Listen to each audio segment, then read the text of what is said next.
Hola Marina, ¿cómo estás? Pues yo muy bien, Ben, ¿tú qué tal? Muy bien, gracias. Today we wanted to look at some refranes Muy or bien. popular sayings in Spanish because there's just some lovely ones and we're sure that you've all got a favorite and we want you to tell us in the comments later. So if you've got one, please tell us in the comments. So Marina, where did this idea come from? Well, it comes from Andy in our inner circle that posted 3 very nice refranes. Yeah, so we're going to share a couple of those from Andrew, and then pick out some of our favorites as well, and some that we use in real day life, and also some just kind of crazy ones. No? Okay. So let's listen to a couple of Andy's first. The first one was Nos pusimos como una sopa. which literally means we put ourselves like a soup. So when on earth do you use this? Yes, when you are very wet, when you get wet by rain. Wet through. Wet through, yes. Yeah. Calados. Wet through is calado. Calado is another great word for being soaked, yeah. So give us an example. Yes, for example, Perdón. Mientras caminábamos de vuelta a casa, se puso a llover y nos pusimos como una sopa. So while we were walking home, it started raining and we got wet through. Nos pusimos como una sopa. We got like a soup. Okay, next one, another great one that Andy shared. Yes. Andrew. Yes. Sacar las castañas del fuego, which means to... Literally to take the castañas are... out of the fire. Castañas, what's a castaña? Chestnut. To take the chestnuts out of the fire. So what happens when someone takes your chestnuts out of the fire? Gives you a very good hand to sort out something important. Gets you out of some trouble. So yes. We had an example with, for example, if somebody's, you know, you're really late with a deadline for your boss, you're never going to make it, you're going to get fired, but your workmate says, look, I'll do the last 2 pages for you, you concentrate on the rest. You get it all done in time, what would you say? Tío, me has sacado las castañas del fuego. Tío, me has sacado las castañas del fuego. Yes, that's if the relationship is very like cercana, very close, friendly. Yes. Right? Because tío is how it's kind of a way Spanish people talk to each other. I mean, a very loose translation would be like dude, yes, mate. Exactly. Mate, you've got me out of deep trouble there. Yeah, you can only say me has sacado las castañas del fuego hoy. Yeah. You don't need the tío. You don't need the tío. But tío, tía is when you're very close to someone. And Marina uses it all the time. So it's not like something that teenagers say, or it sounds a bit like that. But yeah, you can use tío, tía for a close relationship. Literally aunt or uncle. Yeah. Okay, next, Marina. Estoy como un flan. This is a great one, again from Andrew. I'm like a flan. So a flan is this kind of egg caramel pudding, which is very wobbly. And I think you can tell a good flan, no, if you touch it, it doesn't wobble. It means it's really good, I think. Someone's told me that, yeah. Okay. You kind of bat it with a spoon, and if it's quite firm, it's a good flan. Okay. But most flans, you know, you shake the plate and they wobble. Like a jelly. In Spain, they are wobbly, for sure. Like a jelly or jello, they wobble a lot.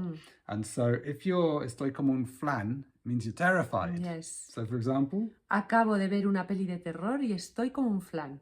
Yeah. Okay, there you go. I've just seen a horror film and I'm shaking like a leaf. Right, next, let's do the seats one. Right, some that you'll hear in our house. A lot. A lot. One of our kids gets up from their place, they go off to do something, they come back and they find that the brother or sister is sat in the chair. This was mi sitio, esto es mi sitio, that's my place. And the other one annoyingly says... Quien se fue a Sevilla perdió su silla. Yep, literally, who went to Seville lost their chair. We're not sure what the historical context is, but yeah, if you go to Seville, you lose your seat. And you can also say, quien se fue a León, perdió su sillón. Ah, I didn't know that one. So León, another city in Spain. If you go to León, you lose your sillón, your armchair. Sofa, yes, yeah. yeah. So yeah, we hear that a lot at home, and it causes big arguments. Quien se fue a Sevilla, perdió su silla. Okay, another one that I annoyingly say to Marina quite often is... A quien madruga, Dios le ayuda. Yeah, a quien madruga, he who gets up early. He or she who gets up early, God helps them. So you can say this whether you are, religious or not, it doesn't matter. It's a very common phrase, which basically means if you get up early, the day is on your side, life is on your side, things go well. Exactly, and it's usually like that. It's usually, well, you see, I say it to Marina because I am un madrugador. Yeah, but you wake up at 6, that's not you are not from Spain. ¿Y Nobody qué? gets ¿Y up at qué? 6 if they can avoid it in Spain. You get up at 6 and the day is long. Before everyone else has got up, you've already had half a day, Okay. especially in this house.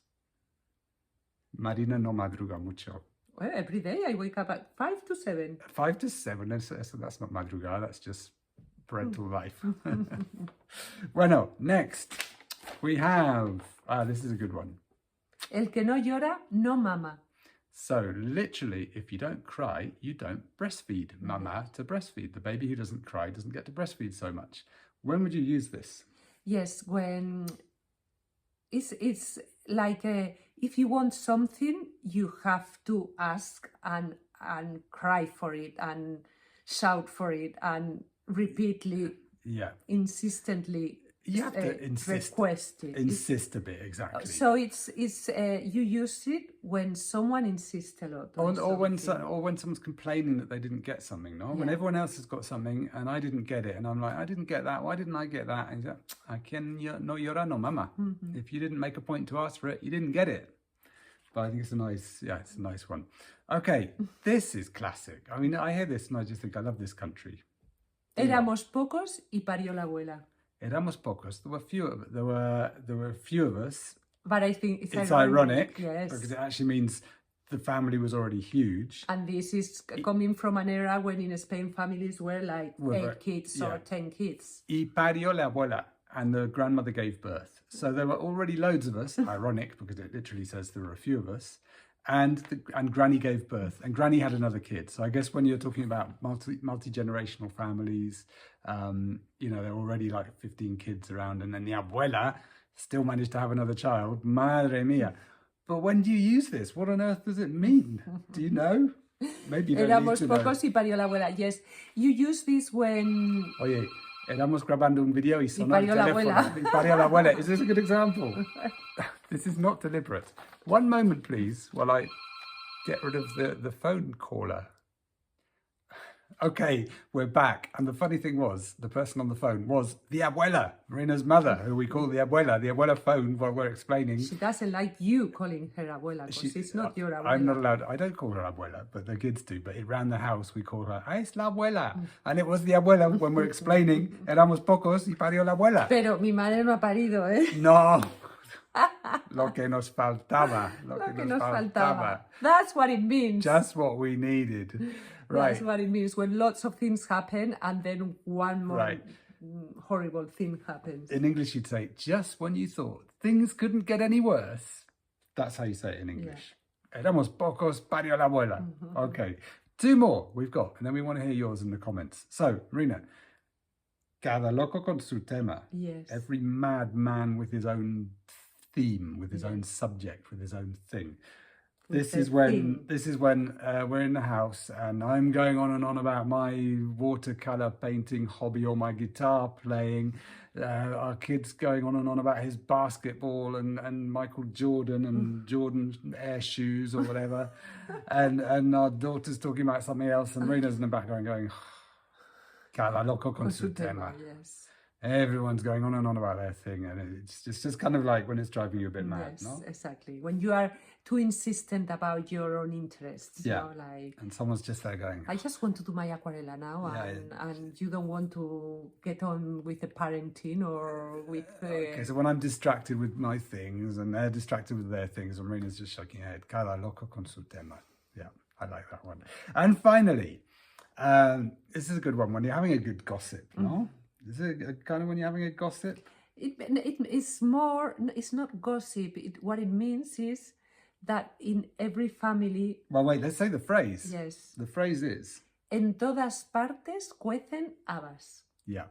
Literally means beans boil everywhere. Yes. Right. Now, if somebody said to you, what does beans boil everywhere mean? Broad beans. To be exact. Broad beans boil everywhere. You'd be like... And I said, interpret that, and we'll close the video here, and everyone can put in the comments what they think it means. It's very difficult, but what it actually means is when you're saying like, oh, have you heard what's happened in that family? Oh, the husband's run off with so-and-so. Oh, the kid's in trouble for shoplifting. no? Or something like that. And say, bueno, es que en todas partes cuecen Cuecen habas. habas, It yes. means that every family's got their problems. Exactly. You think it's just you? No. Look at them.